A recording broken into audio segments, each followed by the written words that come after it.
Hello everyone, and welcome back to another video. In this video, we're going to be going over the Art of Problem Solving Introduction to Algebra Chapter 1. We're going to be going over types of numbers, order of operations, order, distributing and factoring, equations, exponents, fractional exponents, and radicals. First up is types of numbers. There are a lot of different types of numbers, but there are a couple we need to go over because they will be used very commonly later on. First up is integers. Integers is just a name for the counting numbers, the whole numbers. So if this was a number line, it would basically be anything that's a whole number.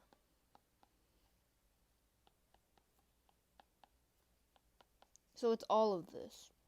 Everything from -3 to +3, and so on, all the way to infinity. Next up is positive and negative numbers. Positives are anything greater than 0, and it's not including 0, so it'd be like this. Negative numbers are not including 0 as well, and they're going the negative direction. So this is less than 0, and this is greater than 0.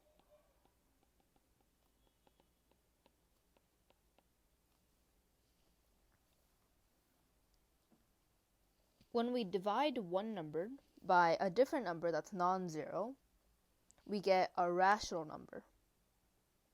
So a rational number is a number divided by non-zero integer. This number also means integer for now. So it can't be 0 because you can never divide by 0. And any integer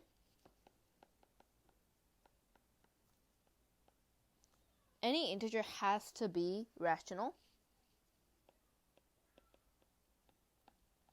but not all rational numbers are integers.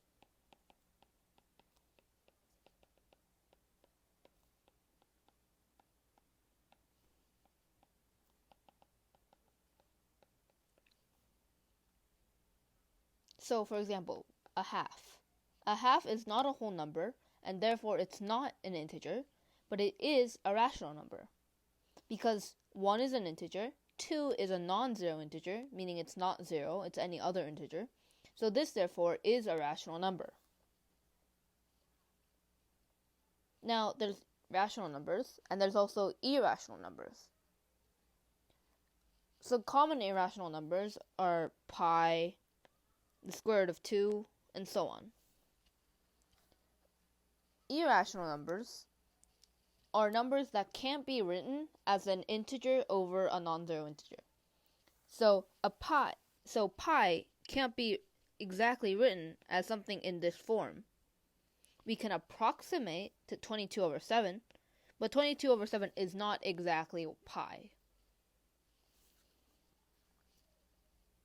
And this will be further discussed in further videos, but there's something called an imaginary number. An imaginary number is the square root of a negative number.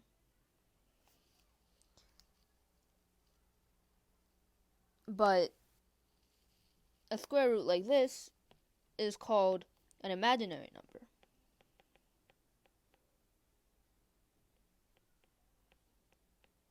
This is because you can't realistically imagine a number being a number taken the square root of, and the number is negative. Sort of a mouthful, but we'll go over it in more detail later.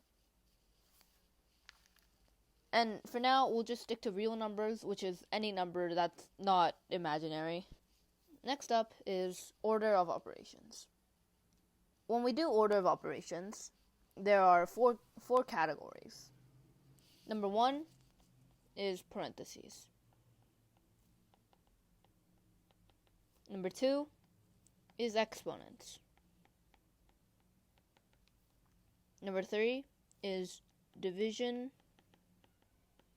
multiplication,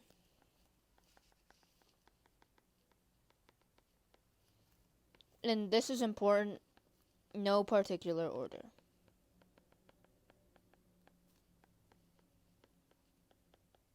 This applies to the division and multiplication, and it will apply to addition and subtraction.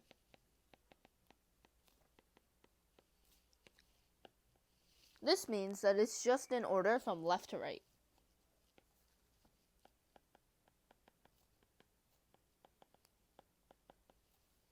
So let's say there was 6 divided by 3 times 4. When we do this, it doesn't matter which is first, division or multiplication, it's just left to right. So from left to right, we do the division first, and we get 2, and then we do the multiplication, and then we get 8. Same thing with addition and subtraction. Let's say we have 5 minus 3 plus 8. We just go from left to right. We see that subtraction is first, and then we do the addition. Let's try some problems. Let's say we have the problem 9 times 8 minus 7 times 6. When we do this, we might look at it and go, oh, okay, 9 times 8, that's 72, minus 7, 65 times 6. But that would be incorrect because that would not be following order of operations. What order of operations states is that we have to do, because there's no parentheses, there's no exponents, and there's division and multiplication, so we do that first. There's multiplication here and here. We do this one first because it's in no particular order, it's just left to right. 9 times 8 is 72. And then we just subtract 7 times 6, which is 42. And when we subtract this, now there's no more division and multiplication, so we see addition and subtraction. There's no addition, but there's subtraction, so we do that. So we get this is equal to 30. Similarly, if we have a different problem, like 15 minus 3 divided by 2 times 3 minus 2 squared times 3 divided by 6. When we have this, then we do everything inside, number 1, parentheses. Well, we have a lot of parentheses. And, by the way, these brackets are just parentheses around parentheses. So, first up, we have 15 minus 3. That's just 12. And then we can get rid of the parentheses because we're already done with them. So, we have 12 over 2 times 3 minus, well, we have to do inside parentheses, and inside the parentheses, we have the equation 2 squared times 3. Now, because we have no more parentheses, we have exponents, though. Exponents are something raised to the something power. In this case, we have 2 raised to the 2 power, or 2 squared. 2 squared is equal to 4, and then we have times 3. We do the multiplication next, and we get 12. So, here we can get rid of the parentheses, and we have minus 12 divided by 6. Now we do the parentheses next. We still have these parentheses left over, just they're brackets. But brackets are the same as parentheses. So we do this first, and we do 12 over 2 equals 6. So we have 6 times 3 minus 12 over 6. We do the 6 times 3 first, and then we get 18 minus 12 over 6 equals 2, and then we get 16. Next up is order. And order starts to matter in many different occasions. Let's start off with a problem.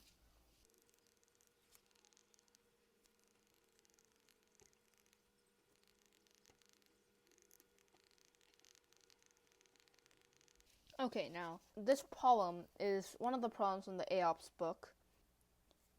If you would like to pause and try and figure it out yourself, feel free to do so.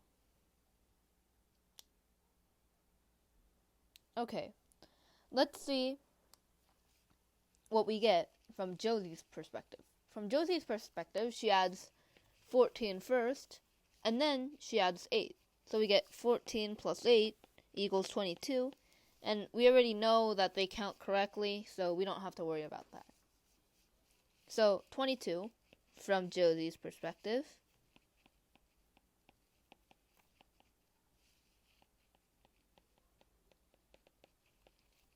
and then we have, from Beth's perspective, we have 8 plus 14.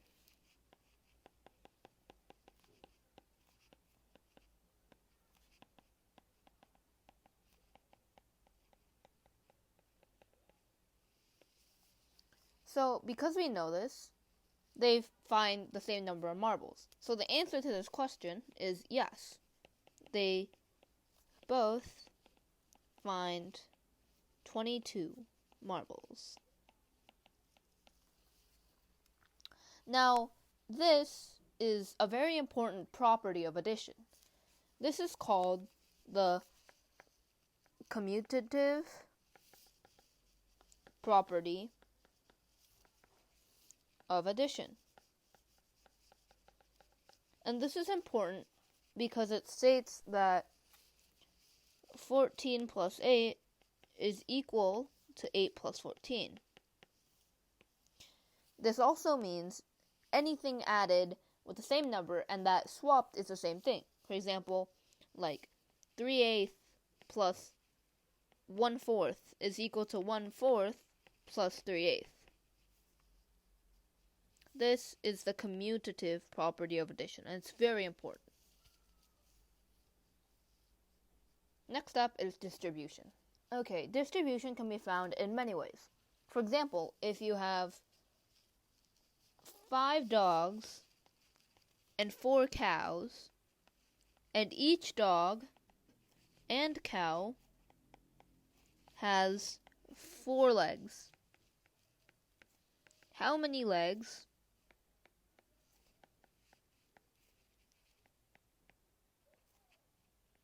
can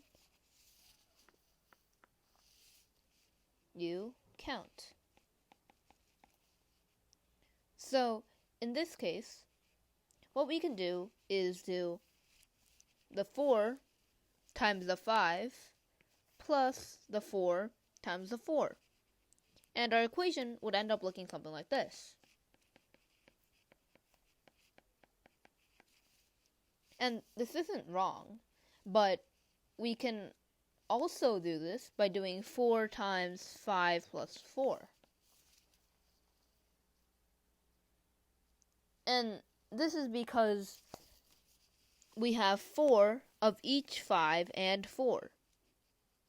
So if we actually try and solve this, 4 times 4 is 16, and 4 times 5 is 20. So we have 20 plus 16 equals 36. And in this case, if we do parentheses first, we do 5 plus 4 is 9 times 4 equals 36 as well. So we get the same answer for both of these. And this is how distribution works. If you have two numbers multiplied or divided by the same number, you can just combine them. So in this case, we had 4 times 5 plus 4 times 4. And we take the common factor of both of these, which is 4 in this case, and we put it outside the parentheses. And then we take the number it's multiplied by, we bring the addition sign down, we have the 4 here, and then we just close the parentheses. And we can expand this. Let's say it was a variable, like x times y plus z. You'll get fairly used to variables in the course of algebra, but there's no need to be intimidated by them. They're just like actual numbers. In this case, what we did here was we combined these, but we can't really combine y and z. So what we can do is we can do something called distribute. And we distribute the x to the y, and we distribute the x to the z, and we get xy, because we were multiplying, and add xz. So this is how you distribute. Next up is factoring. So let's say there were 100 dogs and 110 cats. And there were 10 families that had to split the dogs and the cats equally. Here, what we can do is we need to give every family the same amount of dogs and cats. So we have 100 plus 110, right? And then what we do is we can factor both of these by 10. What that means is we can bring the 10 out. So we divide both of these by 10. And we get 10 plus 11. Because 100 divided by 10 is 10. And 110 divided by 10 is 11. Right? And then we can multiply this by 10. And when we get 10 times 10 plus 11,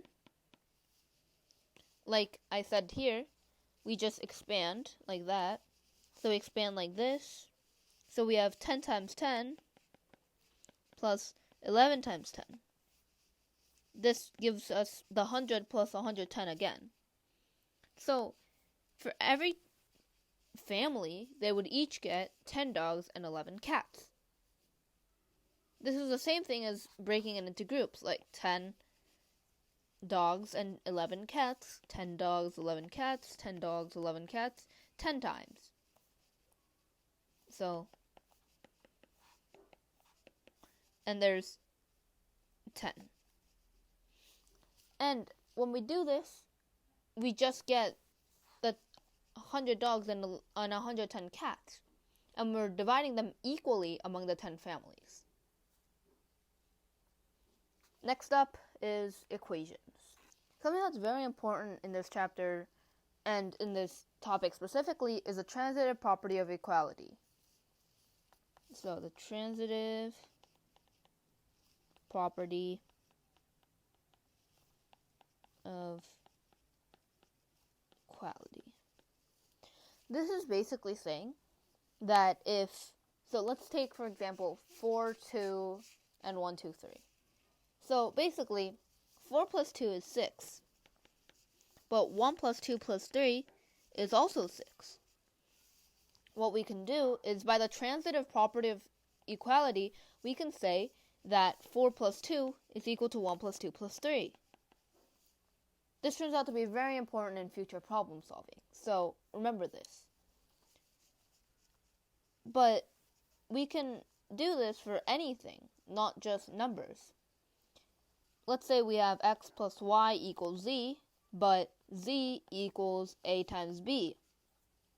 And by the transitive property of equality, we can say that x plus y is equal to a times b. So this is the basics of equations, and we'll learn more about how to make equations and manipulate equations and solve equations later down the line. Next up is exponents. Exponents are basically a shorthand way of writing things. Imagine if you had to do 2 times 2 times 2 times 2 times 2. Instead of writing this out every single time you have to write 2 times 2 times 2 times 2 times 2, you can just write 2 to the 5th.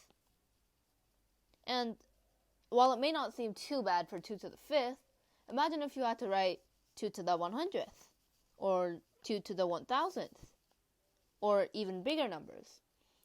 Then it may be extremely difficult to write out all the 2's and all the multiplication signs. That's why exponents were invented.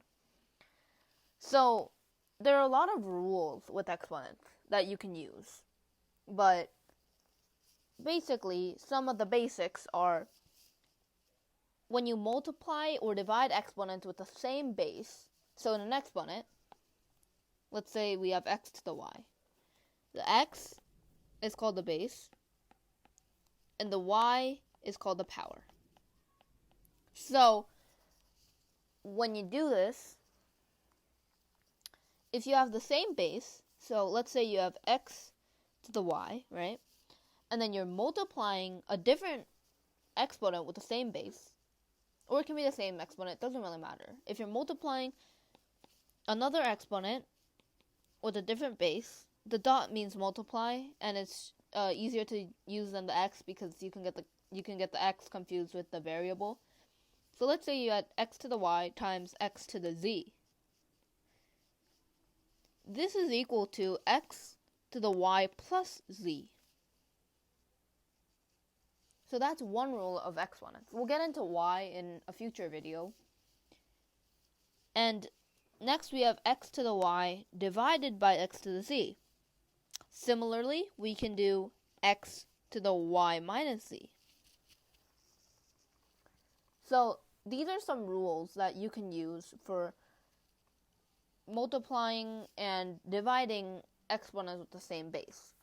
We'll get into other rules for different addition and subtractions, multiplying and dividing with different bases later on. Something else that we need to know is anything to the 0th power is 1. So x to the 0 is 1. No matter what x is, x to the 0 is 1. And something else you need to know is anything to the 1 is 1. So x to the 1 is just x for any number x. Next up is fractional exponents. Fractional exponents is basically just doing a number to the fraction power. So before, in here, we were taking just a whole number, integer power, but now we're taking a fractional power. And what you do with this, let's say you had 100 to the half power.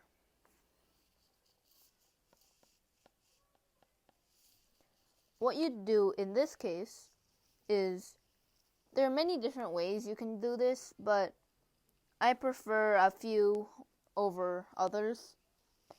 So one method is 100 is 10 squared.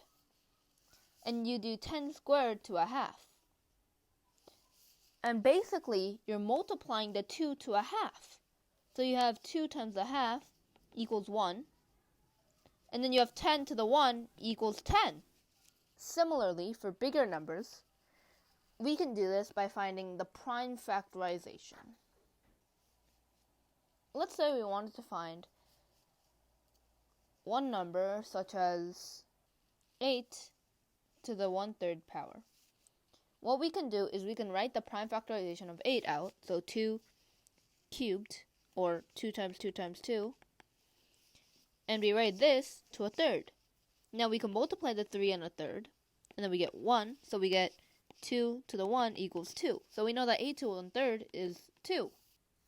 That's basically the basics of all fractional exponents, and we'll get into this in more detail in the further chapters. Next up, we have radicals. Radicals is basically raising a number to a fraction. So earlier, when we had 100 to a half equals 10, we had that earlier. This is basically the same thing as doing the square root of 100 equals 10. So not every single number has an exact square root. For example, a number like 2 or 12, you can't take the square root of 2 or the square root of 12. You don't get an integer answer, at least. And just like the square root, we can do things like the cube root, but we'll get into that more later. One other thing we can do is, let's say we had to find the square root of 16 over 9. We can split this up into the square root of 16 over the square root of 9. This is equal to 4/3, because the square root of 16 equals 4, and the square root of 9 equals 3. It might be a good idea to memorize a few of the first squares, like how 1 squared is 1, 2 squared is 4, 3 squared is 9, 4 squared is 16, and so on. If you do a lot of math, you'll eventually get used to them, and they'll come to you right away, but just for the beginning, it might be worth familiarizing yourself with the first few squares. That's basically it for chapter 1. We would usually do a bit of a problem thing where I would give problems and give the answers, but go over the solutions in the next video. I would usually do something like that, but because we're going over the basics and it's chapter 1, I won't do it for this video. But you can expect that from the next one. That's about it for this one. Thank you for watching, and I'll see you next time.